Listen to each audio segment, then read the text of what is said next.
Adsmart will always be the gold standard. It is unique. There's nothing out there like it that can do what Adsmart does. Thank you for joining us for the very first episode of Soup in the Loop, sharing lessons from leaders. We are delighted to celebrate the launch of someone we've been working closely with for many, many years now. Anton is someone who is respected and trusted by everyone here at Soup. His esteemed position as head of Adsmart from Sky in the north of the UK is the result of his wealth of knowledge and experience. This in turn has shaped the success of Adsmart over the last 7 years. So, who better to help us break down Adsmart from Sky in detail? From the very basics to the future of the platform. Nothing lands with more power and impact than TV, so let's find out why. I hope you enjoy.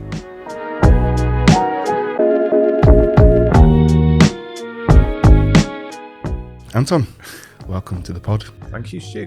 Okay, obviously really excited to have this conversation. We've worked with each other for a long time, and we invested early days with Adsmart. So we're really excited to have a conversation about all things Adsmart, from the very basics of what it is through to some of the complexities. And I know we're going to have conversations going forward about all of the finer details and how it works for different sectors. But, having known you for a long time and, in a senior position within the business, and knowing all things Adsmart, it's fantastic to have you here today. So welcome first and foremost, and I hope Thank you for having me. Great conversation. So we know each other quite well. We worked with each other for 6 years or more. Yeah. So let's just go around your background a little bit in terms of how you've got to where you are in terms of your position at Sky. So about 15 years ago, I took a big kind of step back in my life and said communications wasn't the industry for me. But I'd had some kind of experience dealing with some of the supermarket retailers on point of sale, marketing, advertising, and I just discovered that was my passion. Yeah, great. So I literally took a huge step back and said, I was in a high-profile position at the time. I'm going to go back to basics, back to selling, and I'm going to go and sell advertising, great. Print advertising at the time. Okay.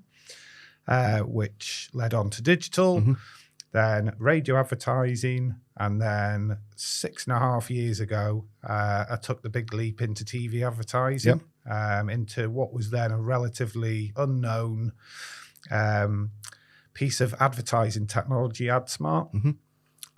There were 6 or 7 of us in the local and development team. So was that very, very early days of Adsmart then? Yeah, that was kind of, I think, 12, 18 months into the Adsmart launch. This is back when an area back then was the whole of kind of North Midlands all the way up to the border. And that kind of developed quite quickly from there. I think I joined just at the right time. Okay. Because awareness of Adsmart had started to bloom amongst agencies and some of the clients. I quickly kind of progressed to regional manager. Then a few years later, sales controller across East of England, Midlands and North England. And then back in April this year, stepped up to head of Adsmart for everywhere from East England, Midlands, North Scotland and Northern Ireland regions. And now we have, I think it's 48 across the country, 48 people who all have their own little micro regions, dealing with agencies and clients direct. So you've got a big challenge to bring that all together. I'd say your challenge is in your people. And we do have a good group of people that make it easy for us. They're experienced, they're mature, they come in and they treat it as they would their own business. Fantastic. So I think that's one of the things that we love working with you guys is that understanding the way that you offer the education around Adsmart. It's not a pushy sales kind of approach, is it? It's very much education. I think you've coined it farming. You sort of spread the information out and see what grows. Yeah, it's very much a consultative role. This is where some people struggle when they come into the team, when they come from a very sales driven environment where it's where's your sale at the end of the day, into an environment where the role is very much about building relationships, presenting the product, educating people, and taking people on a journey. It's not a short journey; it's quite a long journey for some. And it makes it so easy for us to, trust with our clients as well. It's like, actually, we want you to understand what Adsmart is for the benefits, and we know it's not going to be a arduous process and a heavy sale. It's like, let's just have this conversation like we are today, and hopefully people will listen and see where it goes. Good. That kind of farming analogy is my plough the fields, plant the seeds, let them grow, and come back later and kind of see how they're getting on. And that's the kind of process we go through. Good. So let's go plough some fields, I guess, this conversation. Cool. Okay, so you're in a fantastic position with the Adsmart. So just take us through from what is Adsmart in the simplest of terms to start with. So Adsmart is the technology that sits within our Sky Q and HD boxes that allows us to dynamically insert adverts into live and time-shifted content. Okay. So if an advertiser wants to reach a very specific audience or a local area or a combination of both, the box holds lots of details on each household, such as age ranges, household makeup, financial strategies, lots and lots of various bits of data that allow us to say, right, we want to target these households, send the ad to that box. The ads sit on that box, and you might have up to 200 ads that have been sent to that particular household to be targeted. It waits for the ad break to come in, and then it dynamically inserts the advert over the top of the normal advert playing. Which is a seamless process, isn't it? Yes. Yeah. The viewer wouldn't know they were seeing anything different to their neighbour. The best kind of example we use is that kind of step outside your house, both watching the same thing. When the ad break comes on, you could be seeing different adverts. The only way you might know is you might see something very local, like a local council or a local bus company or a local store that's advertising, and think, hold on a minute, that's in the middle of House of Dragons. Why is my local bus company appearing there? If you were to let that advert break play out and rewind back, that advert would disappear. So that's how you'd know you'd been ad-smarted. Yeah. Fantastic.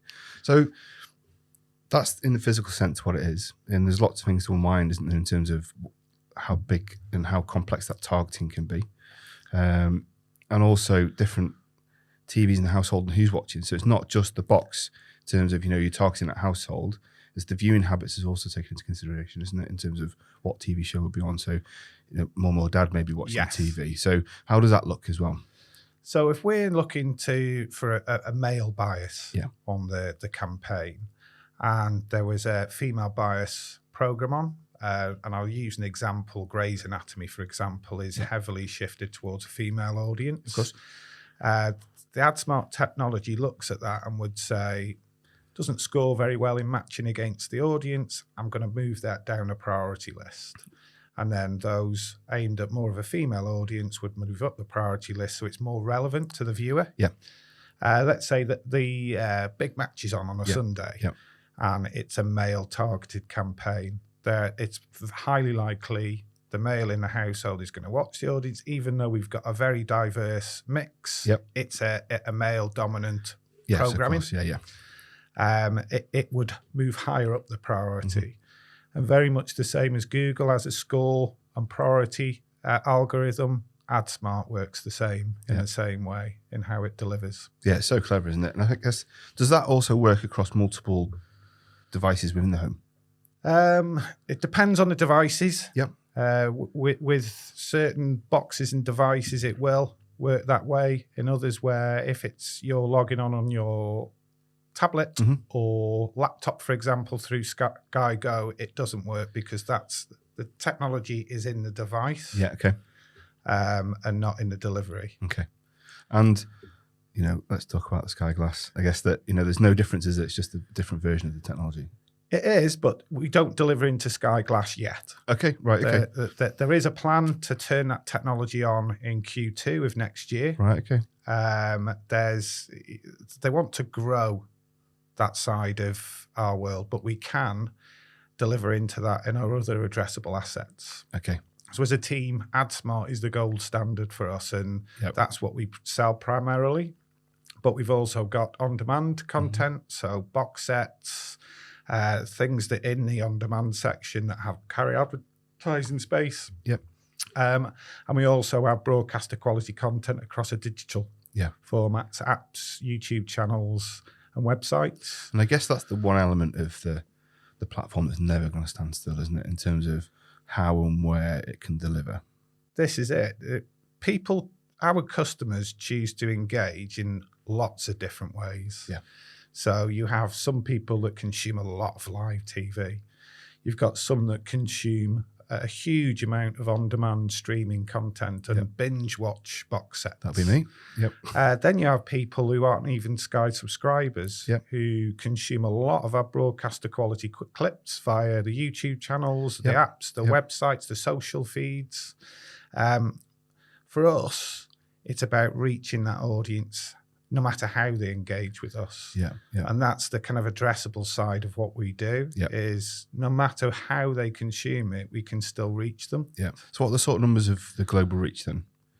I say not global in terms of global, but your universal reach. UK reach. So within Adsmart, we've got 10 million homes that we can reach of our subscribers. We can't reach people who subscribe through TalkTalk or BT. Or Now TV at the moment. That's because the technology isn't within that equipment. Now TV, though, that has been updated and that's about to be rolled out. Yep. In the digital space, we've got access to 35 million unique users each month that consume broadcaster quality clips across their YouTube channels, apps, websites, and social feeds. And that's purely because of your sort of viewing figures of what those clips are. Yeah. Yeah. And then within that glass world, there are about 1 million units out there. Oh, wow. And we can still reach them through on demand. Yep. So we are delivering addressable advertising through Sky Glass in the on demand section because it is primarily an on demand device. Yeah. So does the Sky Glass looking to take over the market? Is that the way that's been rolled out? It's a market changer. Yeah. It's a disruptor. Yeah, okay. It's something totally different and unique on the market. It's an aggregator of all content. Content is so important now to people across the globe. Yep. And you can see that with Disney Plus, Netflix, Amazon Prime, Peacock, Paramount Plus. There are so many streaming services on the market now. Yep. And if you go onto a Sky Glass TV, even your Sky Q box, you'll see that all these apps are there on the rail. Yep. So it's far easier if you've got a one-stop shop to consume it all, and it's an aggregator of all that content, learns what you want, what you like to watch, and shows you different content from a broad spread of all those providers. Yeah, great. It really is fascinating. So should we take a step back a little bit then in terms of talk about the opportunities and building an audience and what that targeting really looks like? Yes, that's different for all scales of businesses and all the rest of it. But one of the things that we've always talked about and lent towards a little bit is that, first to TV, the smaller campaigns that we're talking, it's, £3,000 starting block. It's not the whole, I can't go on TV, that's £100,000 needed. That world is gone, isn't it? It's a different conversation. So let's talk about that for a moment. What does that look like when you talk to customers, and all your people do? Yeah. Oh, wow. I can be on TV for £3,000. It's an amazing kind of moment, isn't it? Where you just open up that opportunity. That's it. There were the days where if you didn't have six figures in your brief, that an agency and a TV channel would laugh you out the building. But Adsmart's going to change that. It's made TV accessible to anybody. Yeah. And that £3,000 isn't a £3,000 when you're seen once and that's it. Yeah. That's if you're going to run a localized campaign in your local council borough area, that can get you a month. Yeah. And to reiterate, that's not a month at 1 o'clock in the morning, is it? No. It's prime time. We only deliver between the hours of 6 a.m. and 12:30, 12:30 midnight. Yeah. Anything after that is, it's not delivered through live TV. It might have been recorded or something at an earlier time. But we've got over 1,200 attributes that we can pick from. We'll go all the way from a local authority, even draw a square box or a rectangle around a postcode, all the way up to national big TV bar regions. For anybody who's got a little bit more to invest and wants to invest in drive times around a showroom or showrooms. We've got GeoFlex, which allows them to draw radiuses, drive times, or even donuts. That does cost a little bit more at 30k. But those types of businesses with that bigger catchment area, it's a lot better than 100k. Absolutely. And it's it's fair to say that yes, it starts at £3,000, but there's tiered benefits, isn't there, in terms of your scale up, like with everything in the world, basically, isn't it? So would it be beneficial to kind of pick not a stereotypical client, but someone just to underpin or a pin on what that would look like? So let's take a local council, for example. What would that look like? So a local council might want something quite broad. So they might just say, we need to speak to people between the ages of 25 and 54. No other targeting than it needs to be in our local borough council area and all households you can reach with 25 to 54-year-olds in.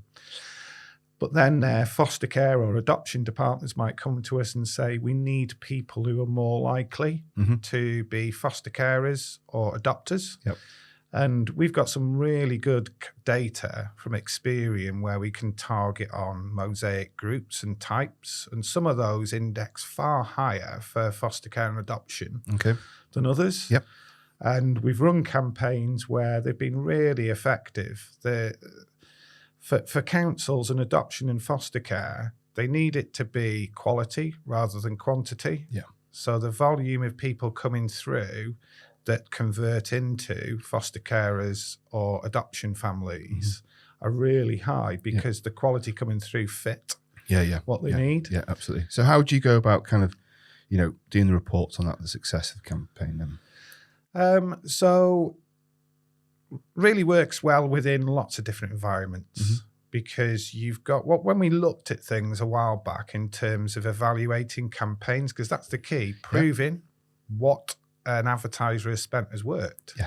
And we just used to have sales attribution. So a retail business or any business is collecting first line of address and postcode of a customer. We are collecting the first line of address and postcode of the households that had the campaign delivered to. So we've got a set of data that can be used and matched together and give an accurate report back on how many matched, what the conversion rate was, what the cost per acquisition was, and what the return on investment was. But we kind of looked at things and there were big gaps because not all campaigns are totally sales driven. They might be action driven. Of course. So web driven businesses, you drive in web visits. And we had no real way of tracking that for them. Also brand uplift. That's a really important part when you become a bigger company of deciding, is TV working for me? Is awareness of my brand, is trust of my brand growing? I think that like 50% of our, briefs that we get are majority like it's just brand building. That's we can go on to why TV works later on, but it's not just like we want this to, this campaign to drive more sales or whatever it is. It's we want to get our name out there, and the TV is the perfect place to do it, isn't it? Well, so we took it to another level. We worked with TV Squared on web attribution, placing pixels in a website, placing multiple pixels in websites so that we can track journeys, and that pixel is triggered when a household sees the advert and then they pick up one of the devices and they go to the website, and we can track that journey because if they're a Sky customer, obviously we can see the devices. There's a correlation between seeing the advert and picking up the device and going to the website, and we can provide some really kind of detailed insights into what type of journeys that campaign is delivering over a digital perspective. Which is, but you're taking TV and just mirroring the experience of what an agency would have for social, isn't it? It's just, it's there. It's amazing. So the three kind of pitches now that we give are digital. What did that drive in terms of web traffic and habits? Yep. Sales, what did that drive in terms of leads, conversions, sales, and ROI? Yep. And brand uplift. So for the bigger campaigns, we can run brand evaluations where we create test and control groups. Both ask the same set of questions. Yep. One will have been exposed. The other won't have been exposed to a TV campaign, and you can see the difference in the impact. Yeah, fantastic.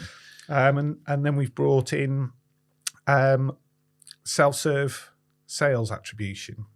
So normal sales attribution with lots of different insights takes about 2 or 3 weeks. Yeah, and that's all in-house or with third partner? The sales attribution is in-house. Yep. 100% in-house. Yep. Web attribution is with TV Squared. Okay. Brand evaluations are done with an independent questionnaire company. Okay, yeah. Okay. So some totally in-house.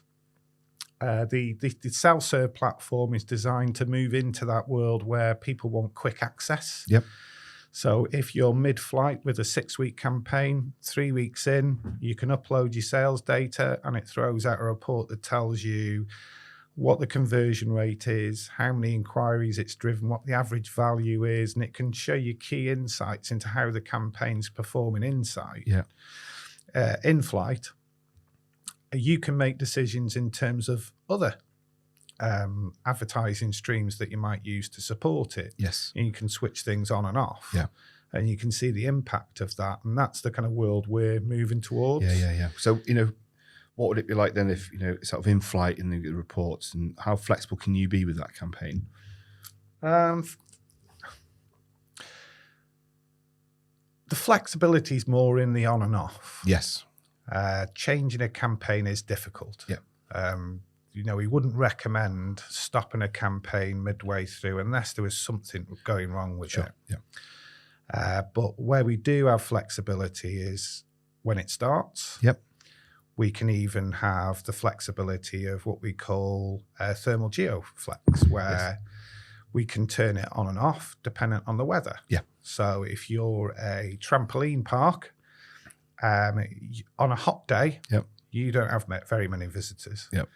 On a wet or cold day, you have lots of visitors through the door. So in that example, you can turn it on and off based on the weather. Yeah.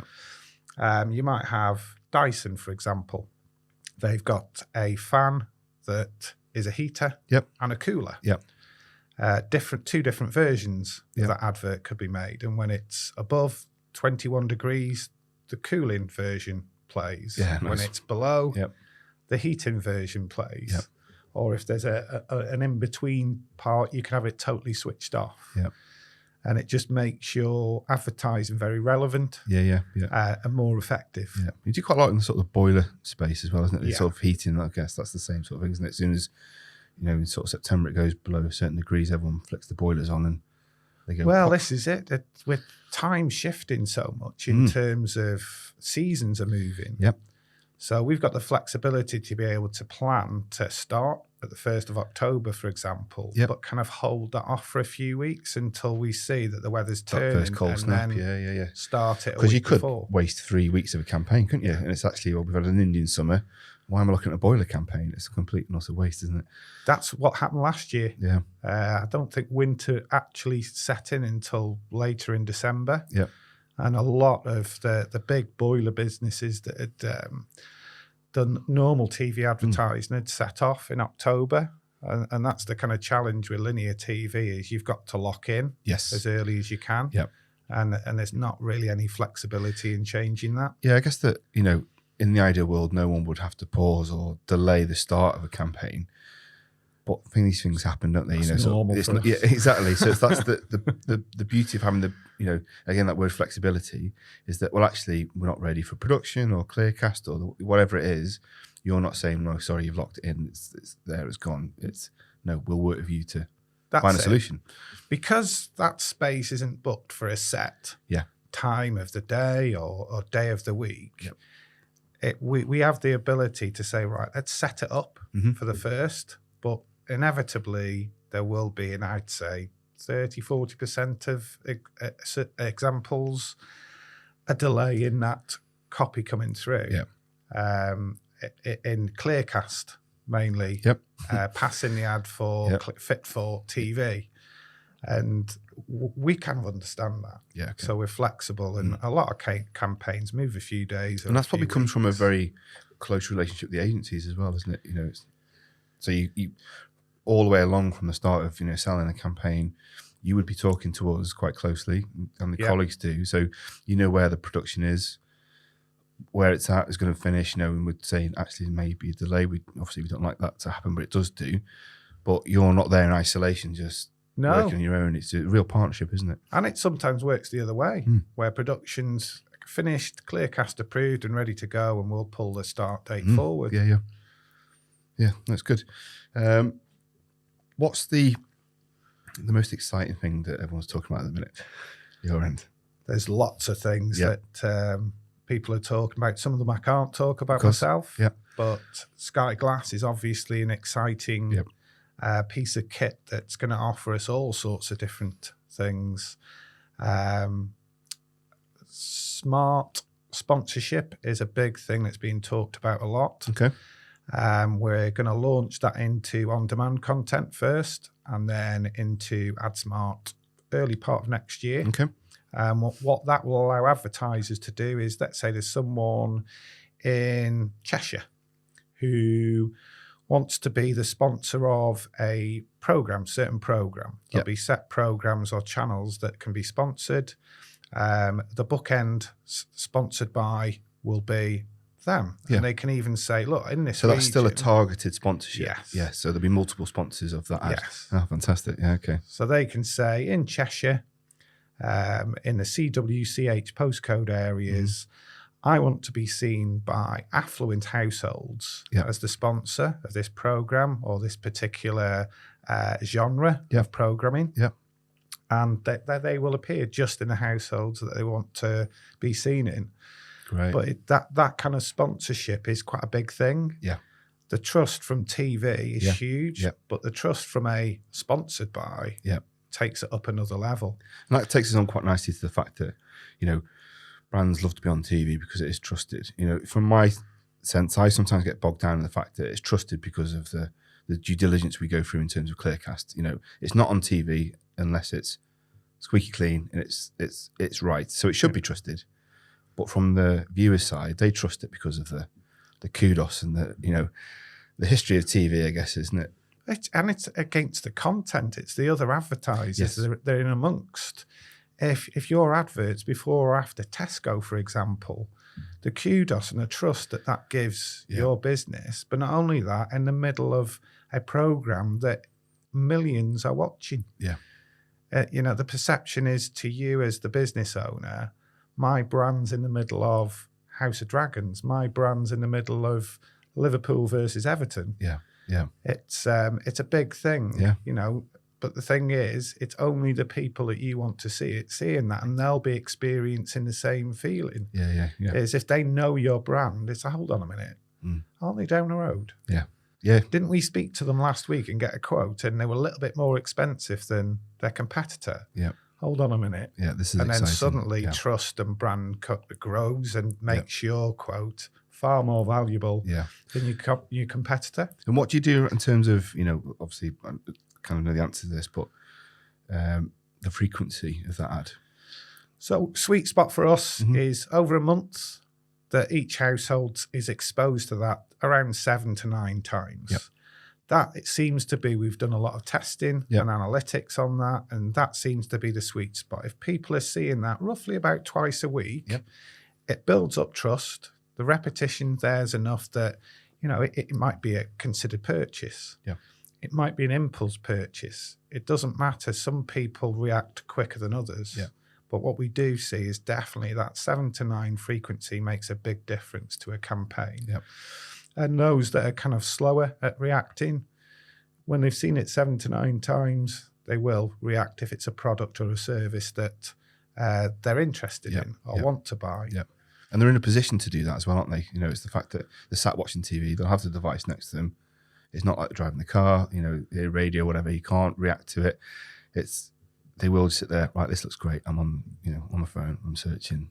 and all of a sudden they're into the brand and that's it, and they're in the funnel then, aren't they? Well, I think kind of next level, we're already kind of talking to our remotes and telling our remotes what to do with the TV. Yep. We're already talking to our TV, our new Sky Glass, and telling the TV what we want it to do in terms of view, turn on, change to. And, this is just my thoughts, but it can't be far off before we're telling our TV to order the Dominoes at half time to send that particular outfit that's on the screen to our door the next day.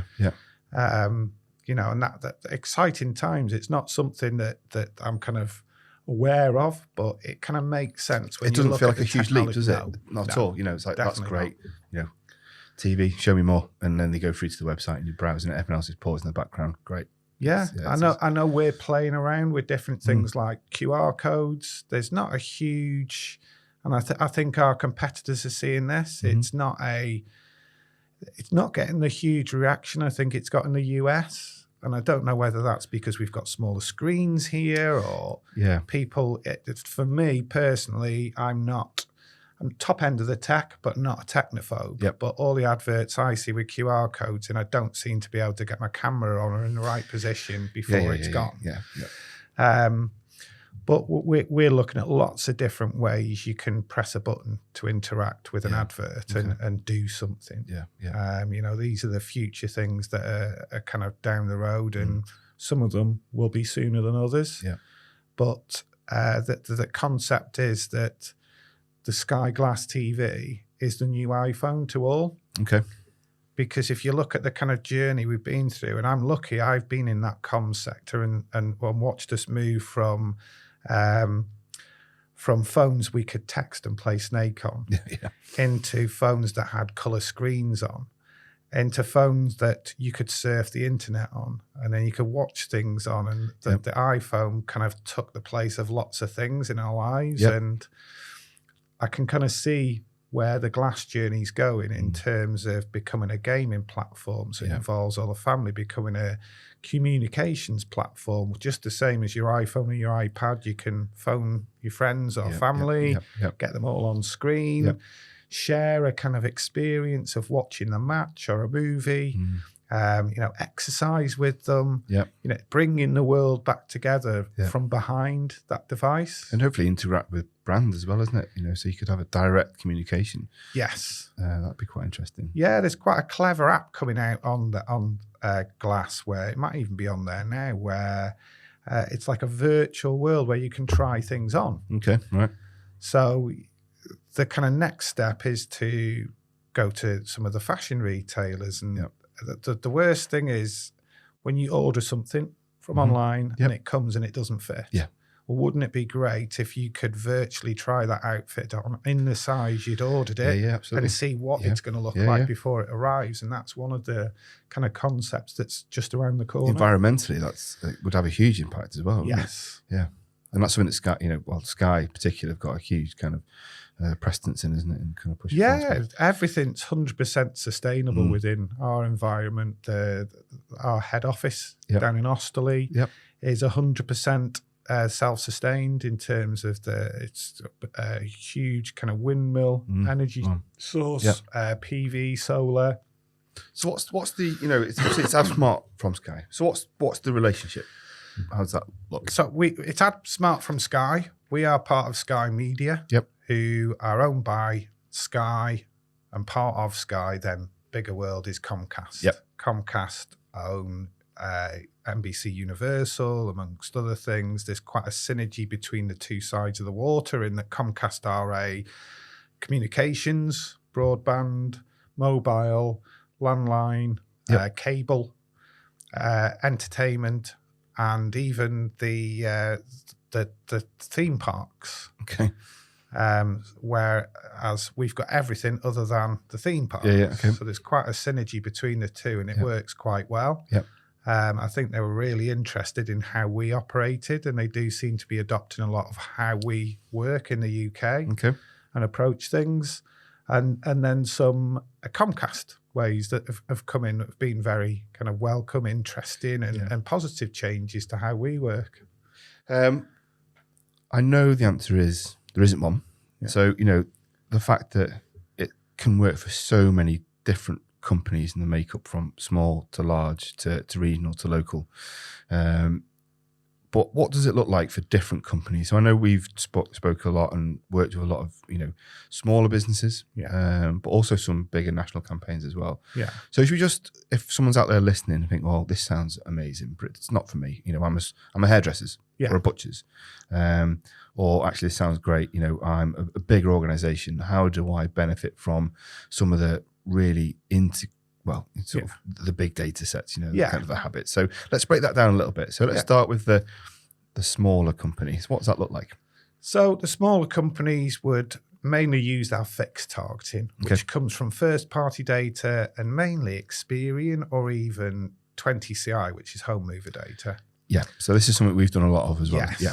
So if you're anything to do with that home mover, and it's a huge world, we've even got a surveyor now that uses that 20CI home mover data to target people who are in early stages of moving or just moved, to target people who are looking to plan on extensions, because with the cost of living, house prices pushing up, people are actually looking at downsizing to upsize. Right, okay. So it's a big sector. And we ran a trial down in London, and they, within the first week, and this is unusual for TV isn't a quick win. Yep. It's a grower. Yeah. But in their first week, they had the record volume of inquiries. All right, wow. So it must have been sweet spot time. It's, that data set is, they're people in the process of either considering moving, putting a house on the market, sold subject to contract, exchanging contracts, moving now or just moved. Yep.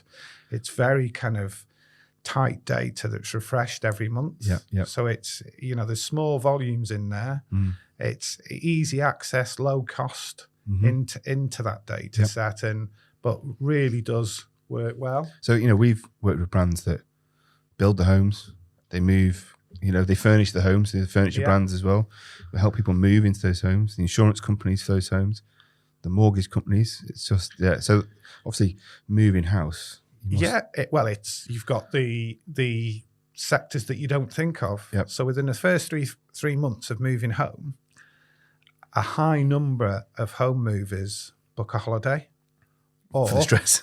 Buy a new car. Right, okay. And I experienced that myself with my son. I watched my son bust a gut and every penny he could into moving into this new home. He was absolutely broke, according to him, when he spoke to me. I'm broke.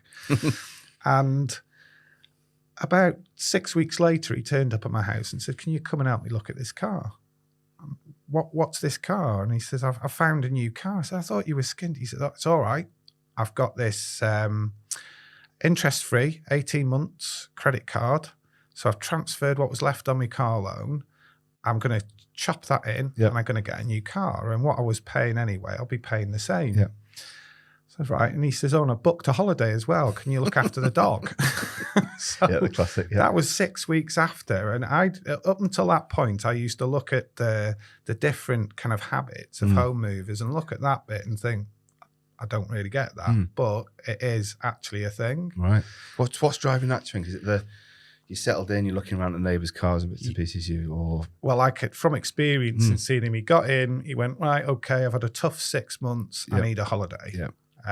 Also looking at the neighbour's car. Yeah, there were a couple living next door. They were all kind of new starter homes. Couple next door had a nice BMW and something else that was newer than their two cars. So they went out and they brought newer Seats. And, it made him feel better. Yeah. He's paying for it now. When you sign up for something for 4 years, it does tend to hurt you when you get to that 3-year itch of having a car and want to change it.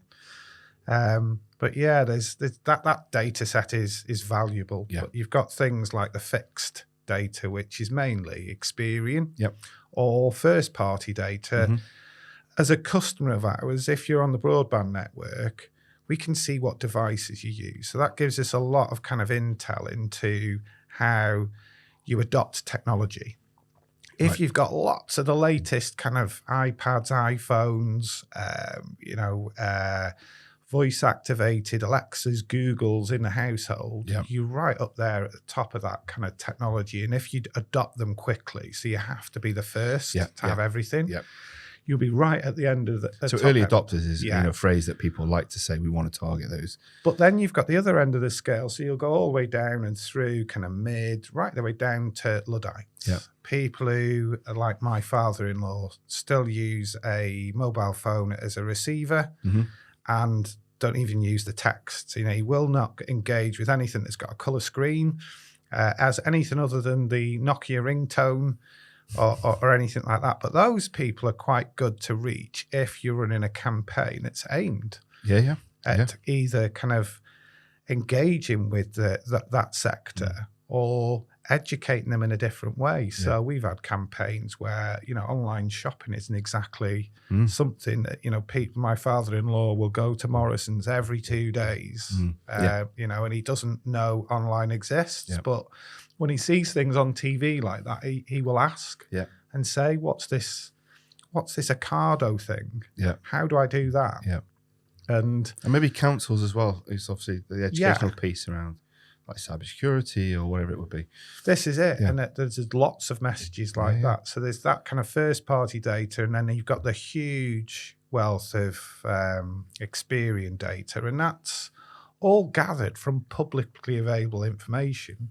So if you're a business owner, for example, we can target business owners based on that data that they can see across company's house. Yeah, we've done that personally ourselves. We run a campaign targeted in the Northwest at business owners. That's it. And then, you know, the type of house you live in, the type of neighborhood you live in, your financial strategy. Are you a saver? Are you a borrower? Are you, you know, frugal with your money? There's lots of different ways you can look at a household, and two houses may look exactly the same from the outside, but what's going on the inside can be completely different. Absolutely. You know, down to kids in the household. My mind was just going then to education. Yes. You know, it's a big sector we work in. You know, having worked with about 15 different, you know, colleges and universities in our time, it's, you know, again, it's a perfect opportunity to develop that brand awareness, isn't it? And the ability to target as well. It's one of our fastest growing and busiest sectors.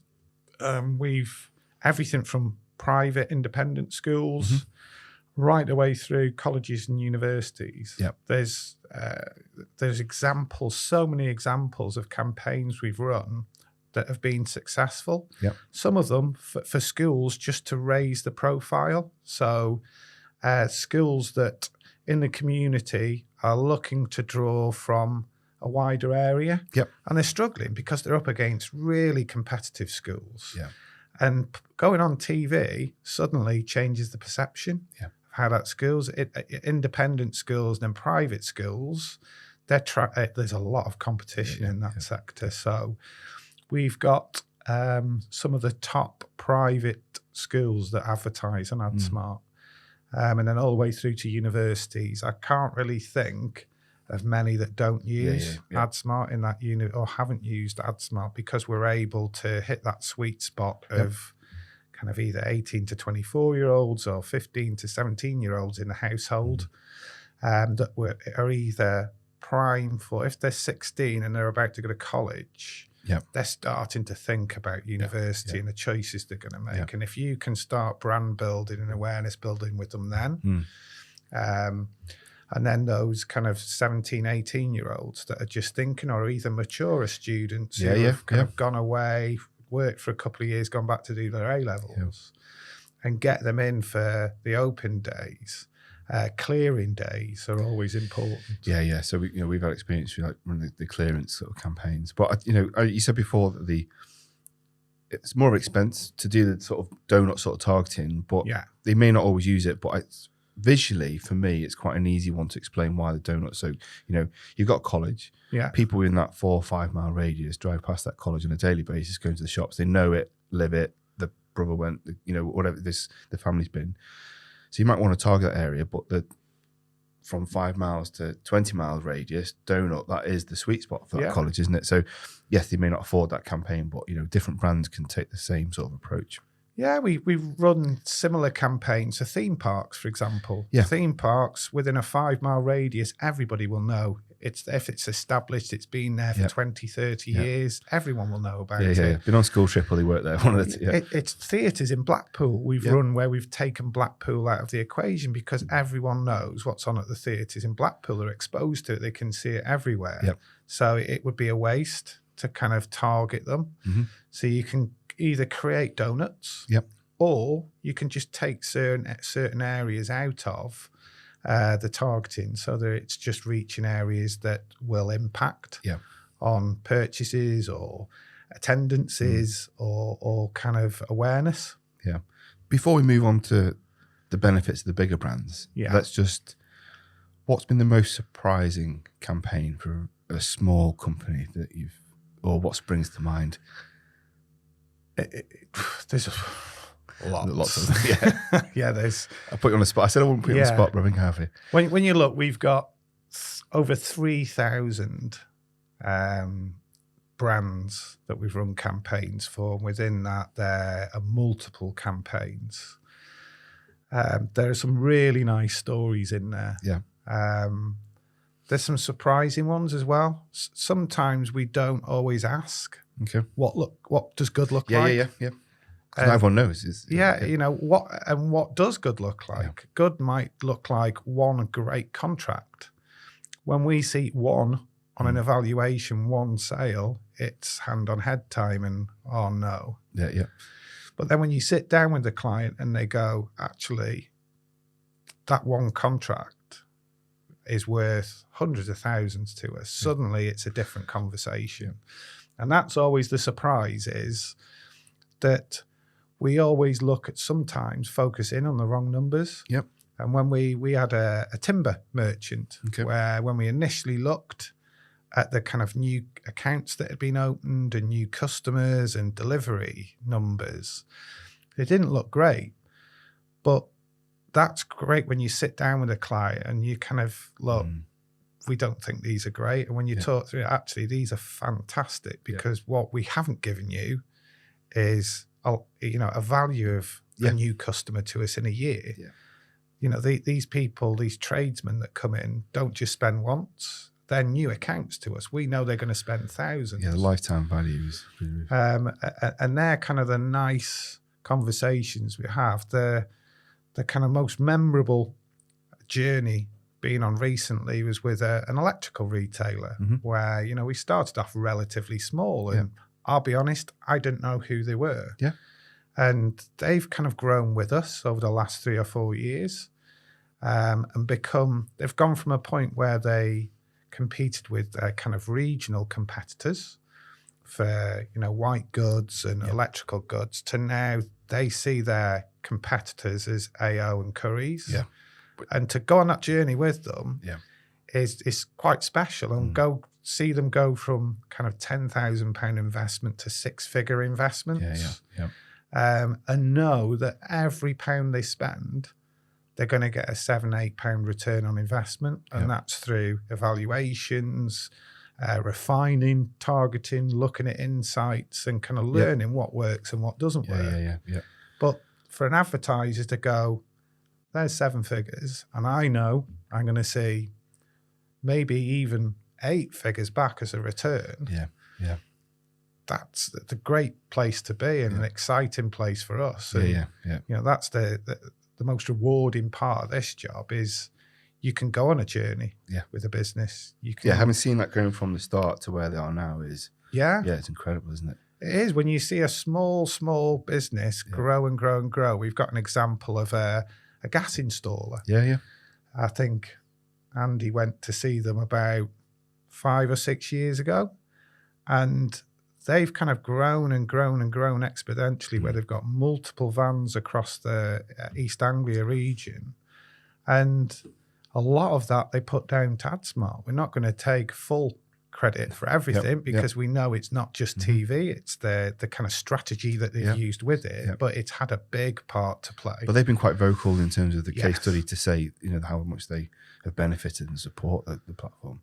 That's it. Yeah. And you've got people like Homefire, who are another quite vocal advocate of Adsmart and everything that we do. And this is someone who's been at Mars and, big corporate businesses. And like he said, when you know I'm going to put that in and get this out, that's a big kind of difference in your confidence levels. And the retention rate is incredible, isn't it? Even from the small to the big, it's so our retention is only based on a year, which is crazy, really, because you've got some advertisers that advertise once a year. They wouldn't be classed as retained customers. So you're throwing away a load of good. But we still retain 70% of our customers, and bear in mind, 75% of those every year are new to TV, new clients to us. It tells you that something's being done right. A lot of people who come in and try TV, they might not initially come back straight away because sometimes TV can take time to have that impact. And if you've got a product that's a considered purchase, you might not know for 3 or 4 months that sales come from the TV campaign. But once you do, you kind of, and it can be we've had examples of a car dealer who initially met, it was 2 different people who bought eventually 3 and 5 months earlier, and they came back and they bought, and he was just talking to them as he's filling out the paperwork. He said, what made you, where are you from? And they said they were from kind of 10 miles away. What made you come here? Well, initially we saw the TV advert and thought, we'll go there. You were really great with us. We had a great experience, but we weren't in market at the time. So we've come back, and that was someone who thought it hadn't worked. And then some people, they might not be able to collect data. So it's always an expectancy. And I always tell a team, manage expectations. People think that they're going to become inundated. And like I say, it's not about quantity, it's about quality. So there will be an increase in quality. It doesn't mean that the door's going to come bashing down and thousands of people. And I had that conversation with a friend of mine who's got a financial business up in Scotland. And he'd met with one of the team up there, and his kind of expectation, I couldn't cope with all the extra inquiries. And I said, it's not about the volume, it's about the quality. You get a different, people have had 30 seconds of time with you, 5, 6, 7 times over that month. They know you, they know what you do, they know what you're selling. So if they come to you, half the job's done. Whereas you get a lead from the web, they've been searching for something. Could be anything. They've landed on your website, and it could just be a random question. Do you do this? The quality of the leads are completely different. It's the conversion rates that differ massively.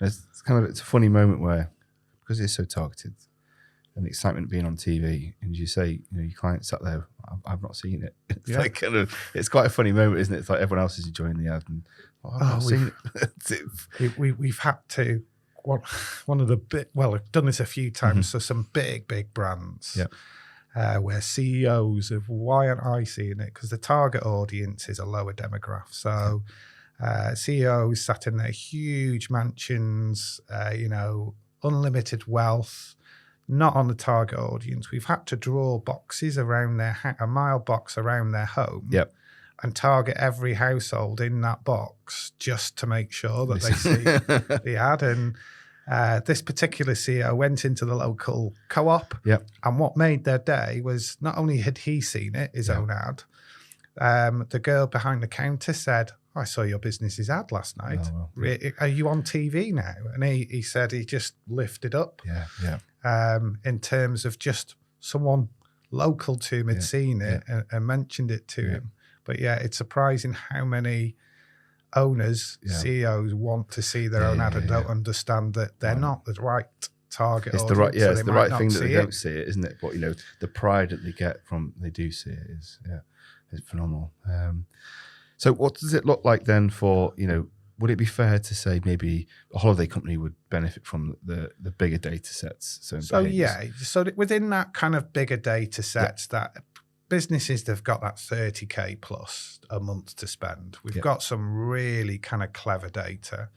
MasterCard based data doesn't tell us what you've bought, but it tells us where a household will have shopped. So for purchases like holidays, there will be a pattern that emerges, and certain household types will spend more or more frequently than others. So this is aimed at targeting the top 20% of people, and we can look at international flights, domestic flights, international holidays, luxury holidays. Yep.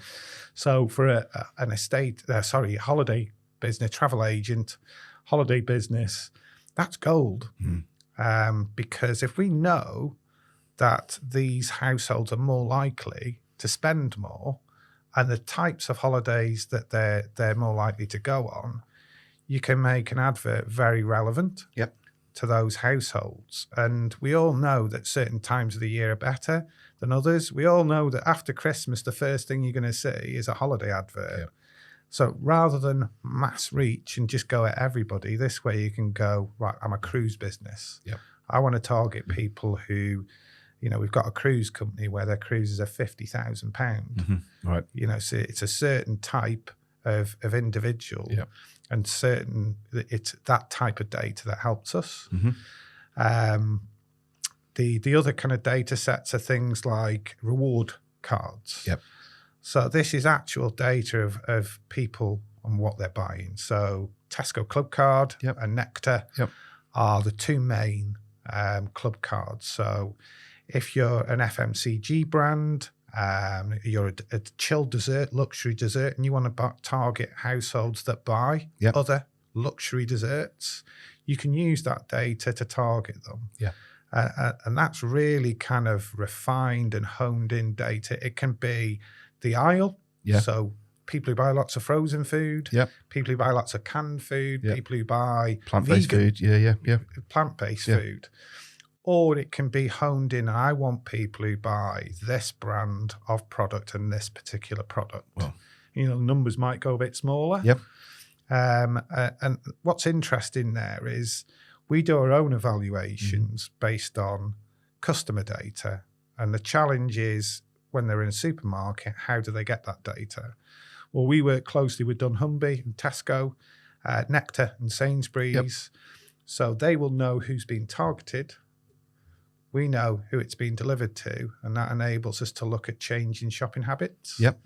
So if they've been targeted with a chilled luxury dessert advert, and they either become a new customer, a returning customer, or a converting customer from one brand to another, Nectar and dunnhumby are in a position to be able to report back on that and kind of show how things have changed and the impact. So for an FMCG brand, that's gold. We've then got health and beauty data, which is based on Boots Advantage Card. So Experian have an agreement with Boots to look at that data and then build up a data set based on that. So they'll look at, say, people who purchase a lot of headache tablets, painkillers. And from that, they'll see that there is a certain type of household that spend more than others. And it's split into three categories, tier 1, 2, and 3, regular, medium, infrequent spenders. And they will create, because not everybody collects points. So the way Experian look at it is those households look the same. One might be an Advantage card, one might not. It's a lookalike. It's a modelled out audience. So I think that's based on about 14 million households. And then it's modelled out to kind of represent both sides. You've had some good campaigns around sort of like suntan lotions, and again with the linking with the holiday purchases. There's I think if people go on holiday a lot and they go abroad a lot, you could use the MasterCard data for that. If you are looking to sell things like sunglasses, and that person is more likely to spend more, tier 1, of those sun care products. They're obviously going away a lot, so you can reverse engineer the data any way you want to manipulate and be more likely to reach. So with data, obviously it's a marketeer's dream, isn't it, to be able to have such a refined set of data sets to build their audience. But what's the conversation around this the security of that data and how that's managed within the business? So this is why we have the trusted third parties that we do. It's household-based data. It's not personal data. Yep. Any of the third parties we work with, like Experian, Nectar, dunnhumby, 20CI, any of those, it has to be just household data. Yep. And there are no grey areas. It has to be black and white. This is not in breach of GDPR. This is no way intrusive. There are some of our competitors out there in terms of the advertising space where I'm uncomfortable with. Even now we're talking, and I know there are some apps that are recording me, and I've really got no control over that. This is not that type of data. This is very much publicly available through Experian. There's lots of data out there on us, or it's been agreed to be shared. Yep. So when you take up a club card, you agree to share. You've got an option to share or not. 20CI, when you register on an online port with an estate agent, they will ask you the question. Tick this box if you want to be contacted or opt out. But it's all, none of it is personal data. None of it is aimed to be intrusive. It's just aimed at giving our advertisers the best opportunity to get to the highest converting audience for them. And we can even profile their data to say to them, look, this is what your typical customer looks like. And Absolutely. we can match up against so there's even more benefit there, isn't there? The kind of new things coming that are going to really kind of take it to another level are things like contextual advertising, where based on what people are watching, that the adverts are very relevant to either programs being watched or viewing passions. Okay. Interesting. So, some of our clients that, we know the fact that when they do share that data, they might be in highly regulated industries like the finance sector. So, the way that they share data and the agreements they've got to be bomb-proof, haven't they? Which is fantastic, and it's trusted. Yeah, I mean, when we do evaluations, we are taking data in from clients that they're uploading and entrusting to us, and it has to be in an absolute airtight, lock-safe environment. Because that could be a £4 billion mistake for us. GDPR can cost you 4% of your global turnover, not just your UK, your global. And Comcast is over £100 billion turnover business. So it's an expensive No one wants mistake. to make that mistake, do they? No. Crikey. Yeah. No, that's good. So, we've talked about the security of the data and the data itself, and who it's good for, which is everyone really. Doesn't matter what you do. What were some of the main hurdles that you kind of hear time and time again that people say, "This sounds fantastic. I love what you're saying, but it's not for me." But it's what is that? We never, and I can't remember a time where, when you've presented the Adsmart concept and all our addressable kind of solutions, where someone sat there and gone, "Oh, it's rubbish. It's not for me." Everybody, it's, wow. I want to do this, or I wish I could do this. And that's that I wish I could do this. And times like now make it hard because people are nervous. People put money into what they know kind of works and where they're going to get a return. And that's the right thing to do. And taking a gamble on something you don't know, that's the biggest challenge. Is someone will sit and go, "I love this, I want to do it, but I don't have any spare cash. I can't shift it. If I take it out of that and put it in this, that might stop working." And that's our kind of biggest challenge is, and we're not a hard sell team.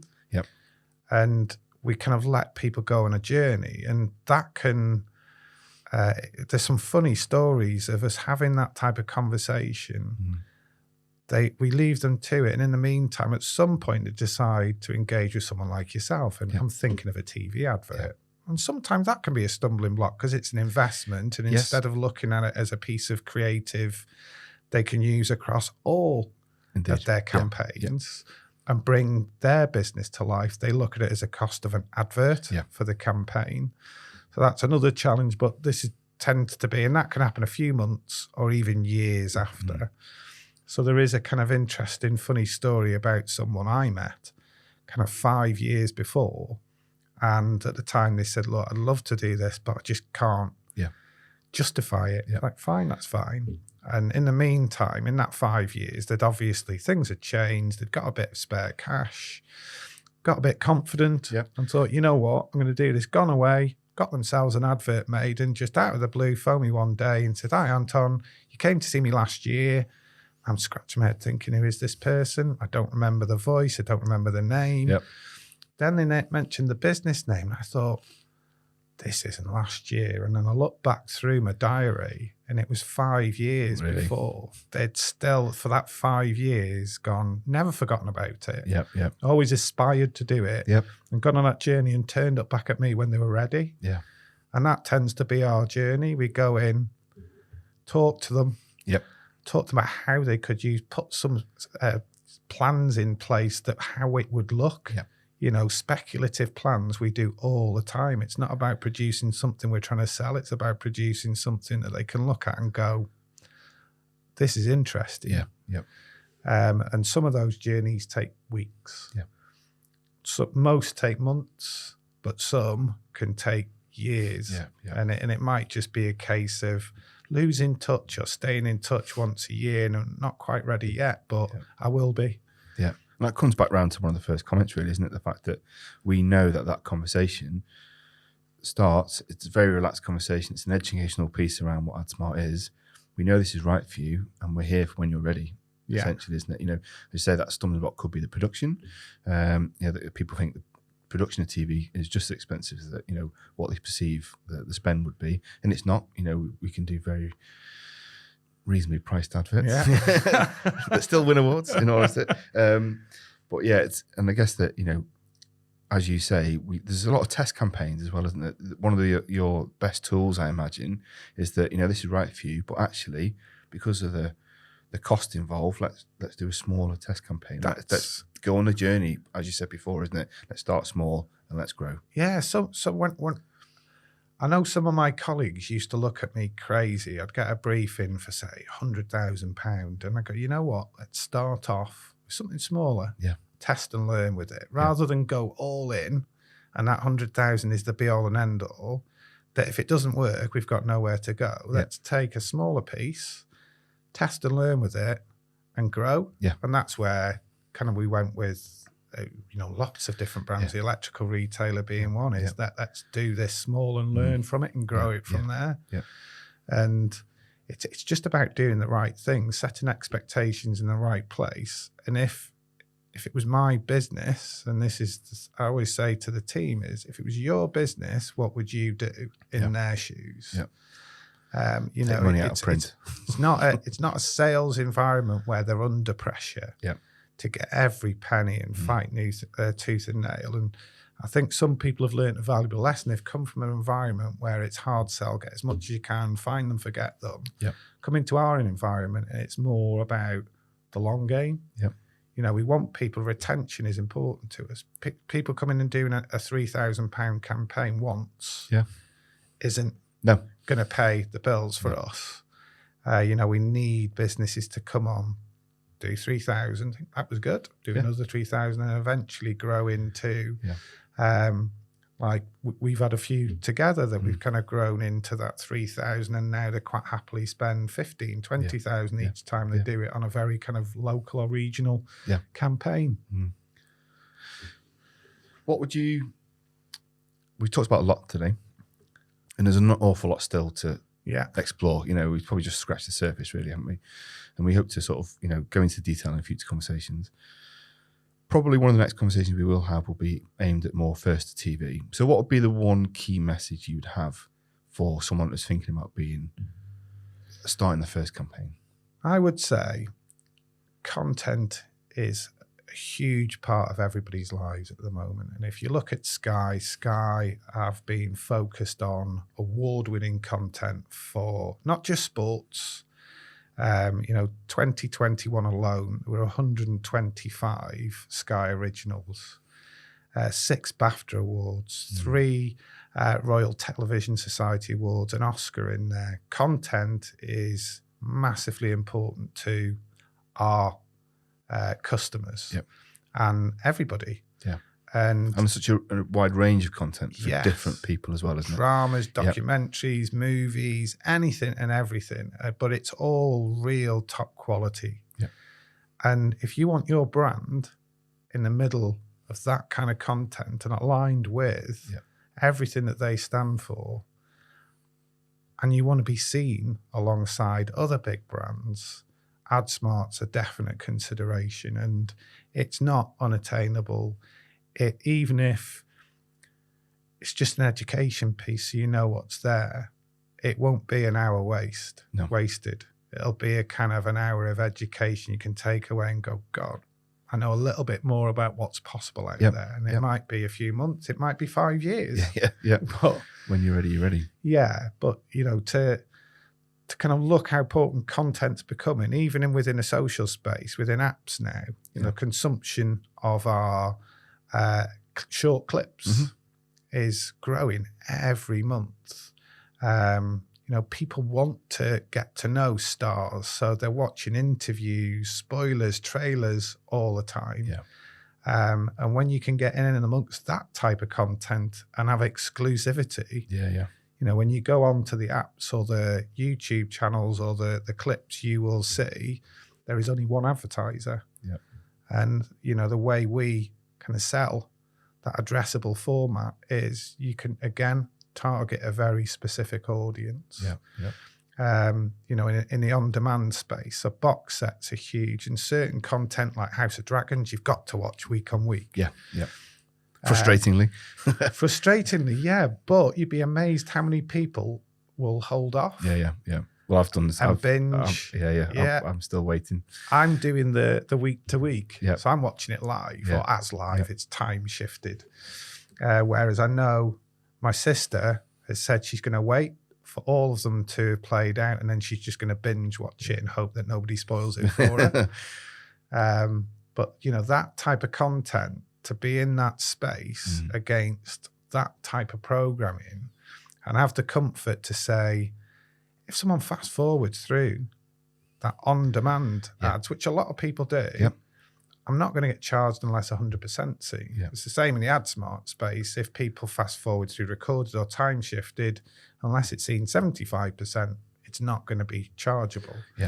So it's a great space for a small business to be able to say, I want to be there. It used to be local radio was the big thing to go on to, wasn't it? I know from working in local radio, some brands, it was a huge thing. But for similar money to be able to be in amongst all that type of content is a huge thing. So, you know, obviously it's highly targeted.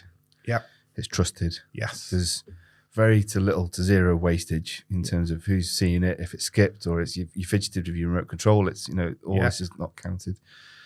It's just such a powerful platform, isn't it? Yeah. At the end of the day. It is. It's forever moving and evolving as a technology. And the same with us as a team. You know, when I started, we just looked after Adsmart and local small advertisers. And 6.5 years on, we now look after a portfolio of addressable assets. Adsmart will always be the gold standard. It is unique. There's nothing out there like it that can do what Adsmart does. And then to transfer that kind of technology into the world of on-demand, and then the concept of having that in a digital space also. And essentially being able to target exactly the same audience across all platforms. It's utopia. Because as I said at the start, people consume in different ways. Some are binge watchers, streamers, some are live TV consumers, some mix both. Some literally watch next to nothing. My son, George, watches next to nothing in terms of TV or content. He watches some bizarre arty things that, you know, he's studying films, so he watches, that's about it, but it's always kind of DVDs. And then occasionally, maybe 1 hour in a month, he'll watch something where he's exposed to adverts. That's what I was going to say. It's not like we none of us have a viewing habit that we lock into and stick to week on, week out. It will change. There might be something huge on that we want to watch, that we binge, or or then we go away and it's actually our lives are busy and we're a bit more mobile based, and it's just having the ability to shift and move around and hunt is. Yeah, it's no longer are the days where you could say, right, I'll be in the soaps. Yeah. Because I know there's going to be 18 to 20 million people watching when they're on. I mean, the viewing figures for even Saturday evening TV are a fraction of what they were. Yeah. The 4 or 5 million viewers on a weekend, whereas there used to be 20, 30 million. And that's not because people are watching TV. It's because there's over 200 channels of content that you can choose from. And there's still just as much viewing of TV now as there ever was. There's probably slightly more after COVID and people being locked down. It's just the way people consume's changed. Streaming is growing, on demand, subscription VOD is growing. Live TV still, as strong as it ever was. I think it's just been built into the strategy, isn't it? Live TV. So they may have, season 1 and 2. It's there to consume there and then. But by season 3, we'll sort of draw that out and do it weekly. And it's just part and parcel now. Well, it's like I can't remember the last time we put a channel on and watched one thing after the other on the same channel. It's always hop, hop, hop, or we're watching something on one of the box sets. On demand or one of the streaming services, and it literally is you'd never kind of stick with the same channel. Whereas I remember as a kid, you either had BBC or ITV on, and that was it. It was on forever. But you kind of look at the viewing figures, and there's some programs, obscure programs, and you think, well, that's the benefit, isn't it? Like this, like such a niche program in terms of the topic, and your targeting is aligned with that genre. It's perfect, isn't it? Yeah, that's it. There's some channels that get 50, 60,000 each program, which is, relatively low. And people think, well, why would you go in that? And it's not even a case of wanting to go in that. If your target audience is watching that, we'll deliver into it. Exactly. It's about turning TV on its head, and you don't have to second guess. Yeah, fantastic. What's the first stage then? We've kind of alluded to it a little bit in terms of, it's a conversation. But, after this, having listened to this podcast, viewers out there may be interested. What would you recommend the first step be? Have a look at the website. That's just about to be relaunched. Okay. So there's lots of information on there. Contact your local production company or contact your local, there is a contact form through the website where you can contact us and just ask for more information. We do lots of events with our production and agency contacts where we just do sessions, education sessions, but we'll literally come and do that. The team will come out and do that on a one-to-one basis. So some people feel more comfortable asking questions on a one-to-one basis. So they'll kind of run through Adsmart with you. They'll look at speculative plans, different ways you could use the targeting, different budget levels, and then it's left with you to kind of sit there and decide whether it's right or not. 9 times out of 10, it's right. But the only delay tends to be where there's a level of nervousness or there's a challenge with production. That's the other kind of challenge to kind of be very aware of is there is a thing called Clearcast.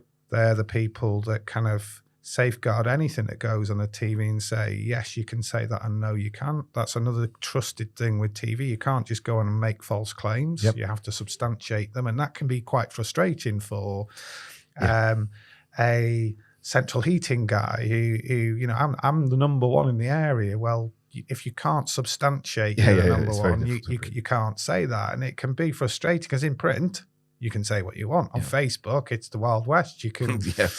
But on TV, everything's got to be right, and that can be frustrating. But we're there to help our customers, agencies and production people work with us and help every step of the way. And it is that very consultative approach, holding hands, setting expectations in the right place and giving the right advice. We know 75% of our customers are new to TV. It's a new experience. We know it's a nervous time, we know expectations can go through the roof. So it can be two things: pulling expectations back down, or just reassuring. Yeah. And we've got that much experience now with.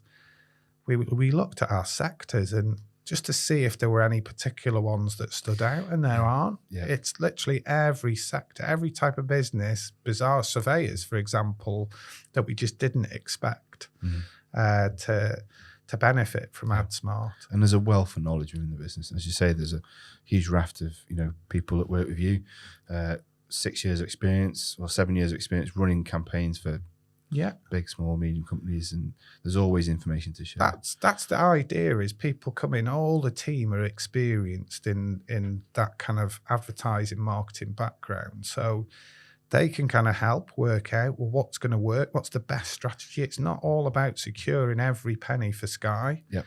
It's about making sure that every penny you spend with Sky works, and we know it works well with certain strategies, and we can, from experience, say, look, this business, like you, they did a Facebook campaign, they did a AdWords campaign, they did an out-of-home campaign to support them, and this is how they planned it and how they did it, and it worked really well. Yeah. That's the big thing for us, is that we never approach something where it's just the production, the creative is solely just the advert. It's got to be more than that in terms of the investment, and we'll go into detail about that in terms of how we approach it in another conversation. But unless it's a multi-channel supportive approach of what is right at the top of the Adsmart campaign, that's when you get the real results. Yeah, the creative, if they're seeing that same creative that they've seen on TV, on their Facebook feed, in a YouTube advert, a snippet of it on a billboard, it's that kind of, I remember that from somewhere. Yeah. And it kind of can remind you to do something. So if you're at a bricks and mortar store in town and you've seen the advert and you think, I'm going to go there next time I'm in, and you forget about the advert, and then you suddenly go past the billboard and I'll go there now. Yeah. And that was on my list. Yeah. It's the same with radio. It can be just remind you while you're out and about. It's just knowing where each part sits and how you can help people along on a journey. Yeah. Very good. So I think we've talked a lot there, haven't we? We've covered most, if not all, of the base points. Yeah, we've probably covered about 10% of the bigger picture. Yeah, absolutely. Which makes it, we've worked and invested a lot for a time, and because we know it's never going to stand still, and we want excited to see where it goes and how it can really benefit our clients going forward. I want to obviously thank you for your time. Thank you. I think I really enjoyed the conversation. It's obviously great to get you in the studio. Looking forward to the future conversations, and as I said at the start, is my point from this conversation we're having is to try and voice some of the questions and the comments and the worries and the concerns or excitement that our clients could have. Yeah. So, I'll be taking note of the conversation going forward. So next time we can build up on that as well. No problem. Yeah. Thank you, Stu. No worries. Been a pleasure. Good. We'll see you next time. Thank you.